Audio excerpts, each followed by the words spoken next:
Okay, so today we're going to be making sausage, chicken, and shrimp gumbo. And the first step is to cut up your meat and cut up your vegetables. So that's what I'm going to do right now. I'm going to cut my sausages in about 1/2-inch slices. And then I'm going to cut up, I got chicken tenders, chicken tenderloins.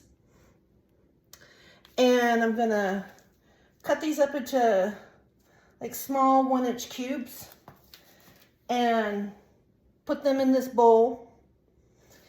And then I'm going to chop up my onion, my green bell pepper, and my celery and add them to this bowl. This is for me, I'm using 1 large yellow onion because I like a lot of onion. I'm using the entire green bell pepper, and these celery stalks are pretty thin. So I'm probably going to be using about 5 or 6 of these because I like a lot of celery. I like the crunch, a little bit of crunch. So I'm going to get working on that, and I'll see you on the other side. Okay, I got my meat and my vegetables cut up. Here's my sausage and my chicken. I also have shrimp, but that doesn't go in until the last 10 minutes.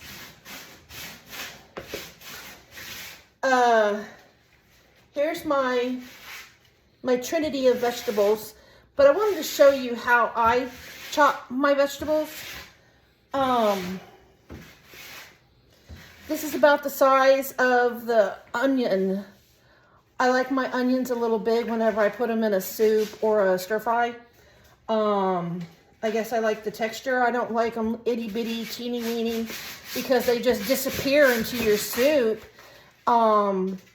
You know, and they get mushy and stuff. So I like, you know, chunky vegetables. That's just me. It's just a preferential thing.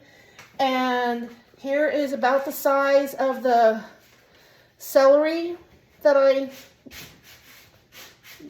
chop, because I like celery and I like the crunch and the texture. And then here's my bell pepper. No matter what you do, bell pepper is going to turn mushy anyway, but at least if it's a little bit bigger, then it's not so mushy. But I just like chunky vegetables in my gumbo and in my stews. That's just my preference. And then, of course, I have green onions. You always got to put green onions, but those don't go in until about the last 5 minutes of cooking. But I went ahead and got them ready. They're ready to go. We're going to work on the roux next.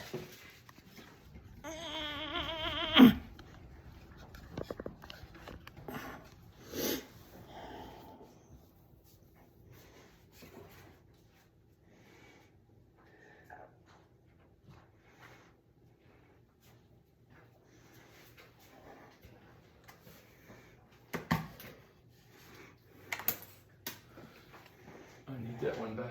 I'll make sure you get it back. Okay. I'll put everything back. Oh, can I? Let's see. How can I do this? Oh. Okay, we're getting ready to do our roux. But before you do your roux, make sure you have your chicken broth ready, your can of diced tomatoes, and either minced garlic or garlic cloves, finely diced garlic cloves if that's what you're going to use. Make sure you have that ready before you get started, because at the end of the roux, when the roux is done, you got to add this stuff pretty quickly. You don't have a lot of time to go and get it. So get it now, get it set aside. So what I have in here in my pot is for a big pot like this, I have a cup of oil and 1 stick of butter, which is half a cup. So if you have a cup of oil and half a stick of butter, that's a cup and a half of grease. And you need equal parts of grease and flour. So if I have a cup and a half of grease, then I have a cup and a half of flour. So I'm going to turn this on, and medium, about medium is what I usually do. You don't want to cook it too fast. You don't want your flour to burn. And you want to make sure that you cook it slow enough, not too slow, but slow enough so it cooks off the floury taste. You want to get that out of there. And what I use is a roux spoon. Somebody gave this to me. Somebody I used to work with. And it's got a flat edge. I don't need a whisk. I never use a whisk whenever I make my gumbo. I use my roux spoon. If you don't have a roux spoon, if you want to use a whisk, you can use a whisk. But what works even better, because you're going to be doing a lot of scraping, is something with a flat edge. One of these will work for making your roux. And so what we're going to do, we're going to wait for this butter to melt. And it takes about 15 minutes or so to cook this down. It'll get a little bubbly, and then it won't be bubbly, and then it will turn a blonde color, then it will get to a peanut butter color, then it will get to a caramel color, and I usually get to about a dark caramel color is the way I do my roux. And we pretty much just stir this, and you don't want to leave it unattended. You want to stir and keep stirring and just keep stirring and scraping and stirring with the flat edge until you get that dark caramel color. And it's going to take about, like I said, it takes about on a medium heat, slightly medium low, it takes about 15 minutes. You have to be very patient. Don't rush it.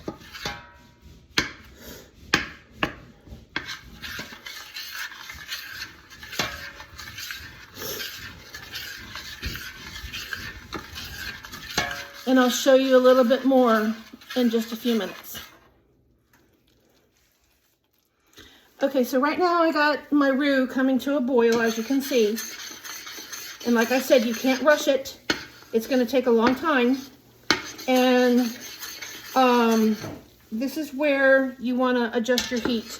You want to make sure it's not getting too hot, because you don't want this to burn. You don't want that burn taste in your gumbo. So you want this kind of at a not a high boil, definitely not a high boil. So mine's boiling a little bit too much right here. I'm gonna adjust it down a little bit. And you gotta keep scraping, keep stirring. Scrape the sides of your pot. And just use that flat edge, if you have one, to sit there and just keep stirring.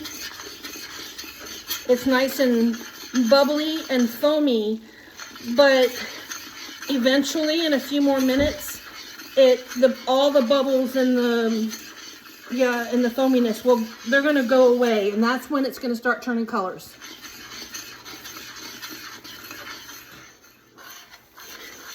Okay, so I wanted you to see how we've got just small little bubbles. This is good. It's not boiling away. You don't want it to boil away. And we just keep on scraping. Just keep on scraping. Don't leave it unattended.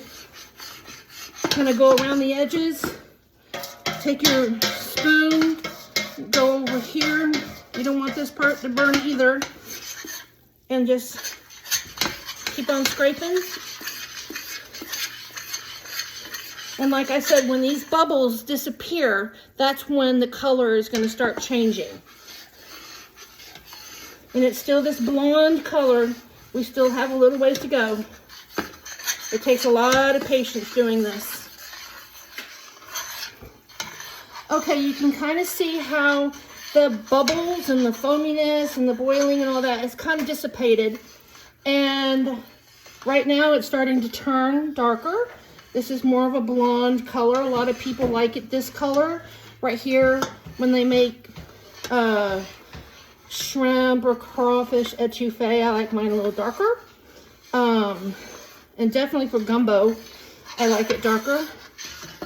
And again, lots of patience. But notice I have my vegetables here, because when this gets to the color that I want it to be, that dark caramely color, I'm going to add my cold vegetables directly down into this hot roux, and it's going to cool the roux down.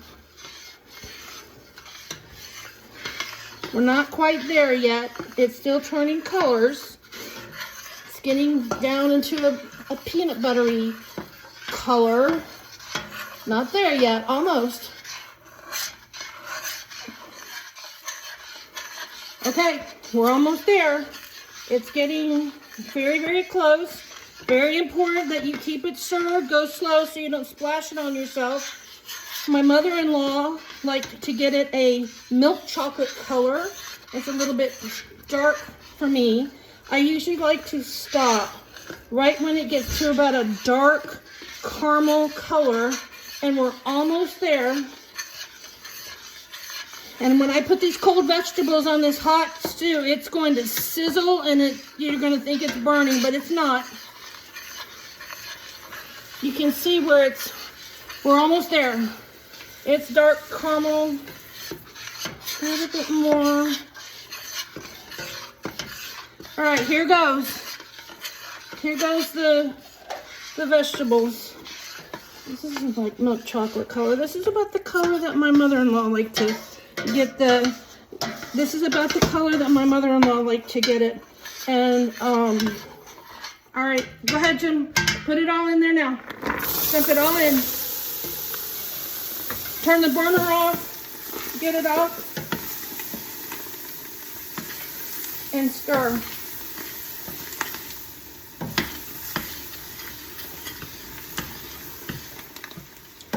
And those vegetables will cool this down.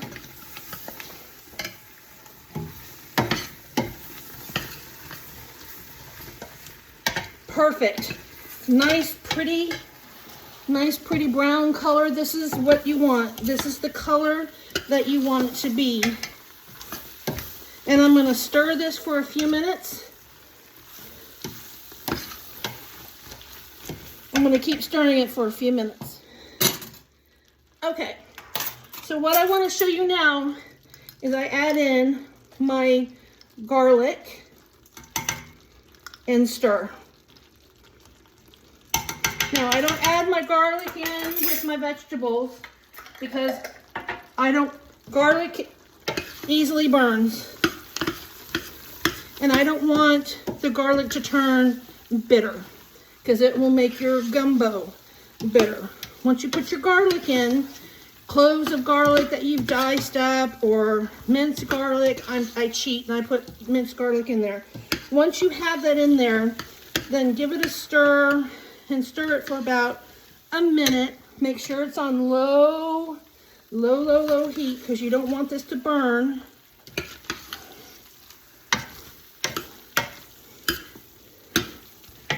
And at this point, I add in my can of diced tomatoes.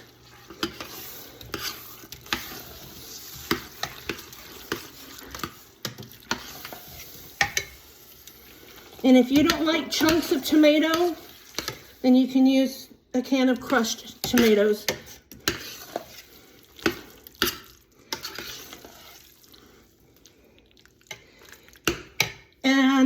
this is where I add in my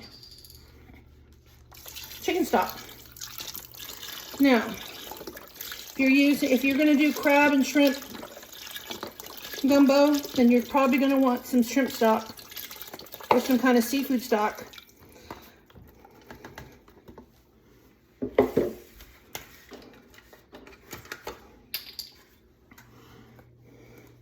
And I made a lot.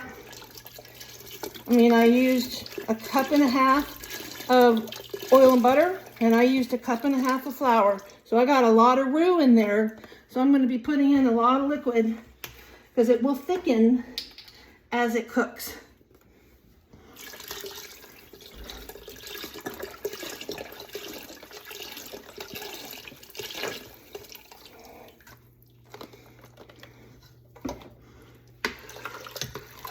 Give this a nice stir.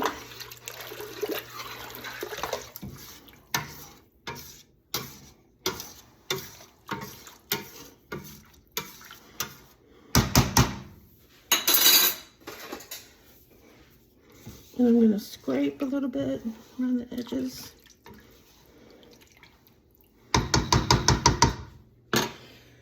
And now this is time to add in all the meat.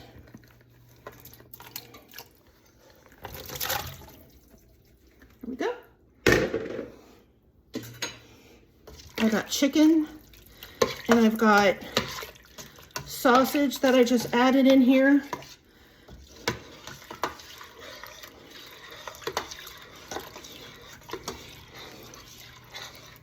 And stir that for a minute or two. Okay. So then I'm going to bring this back up to a boil, and I'm going to add in about 2 cups of water.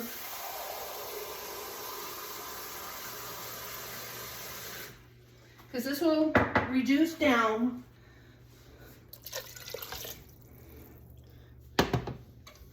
I've got 3 cartons of chicken stock in here. And then about 2 cups of water.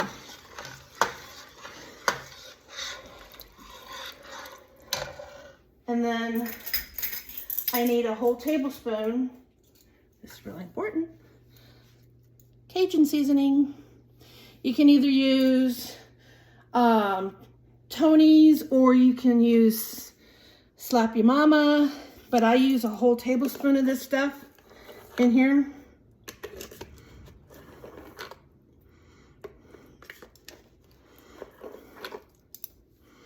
And I'm gonna let this cook.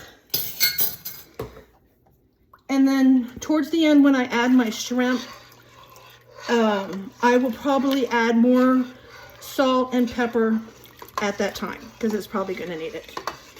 And this is gonna cook for about 40-45 minutes, something like that, on low heat. And you're gonna wanna stir it. Like every 6-7 minutes, you're gonna wanna give it a good stir because you don't want it sticking on the bottom and burning. And I'll see you on the other side.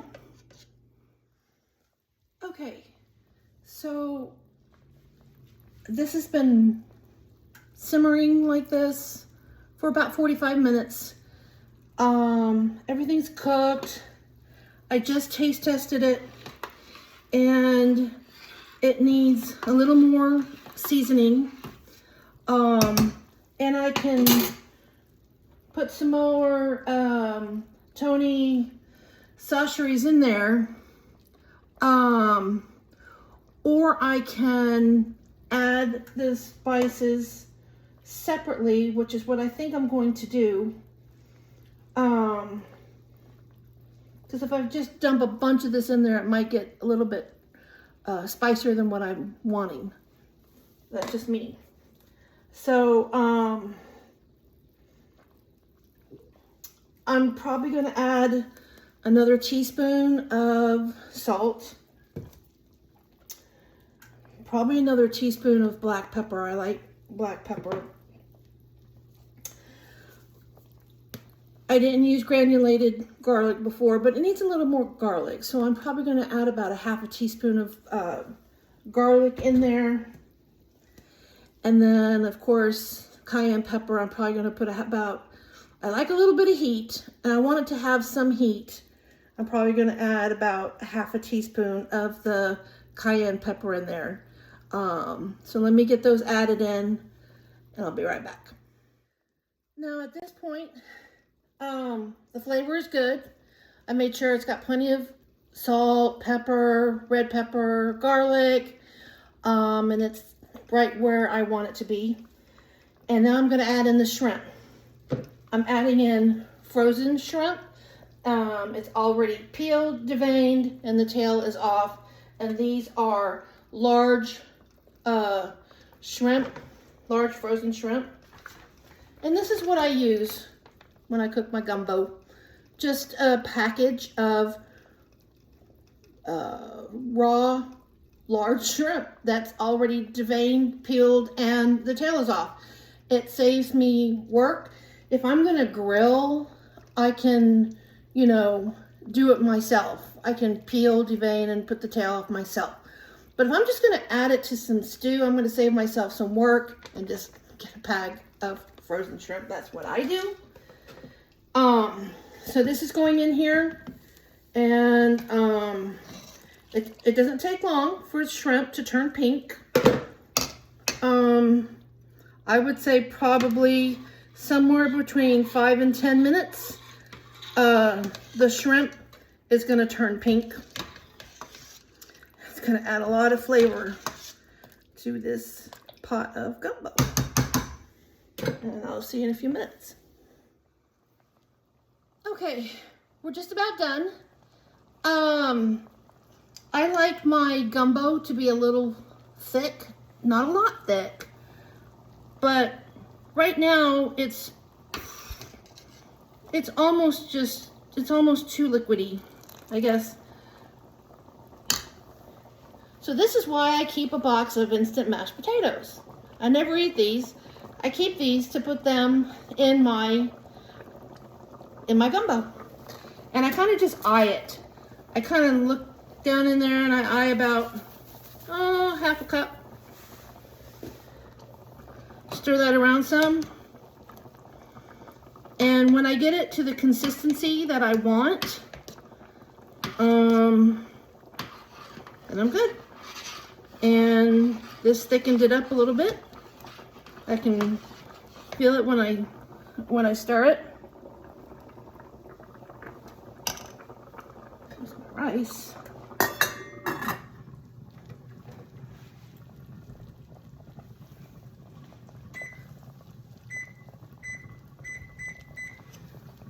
I think it needs a little bit more.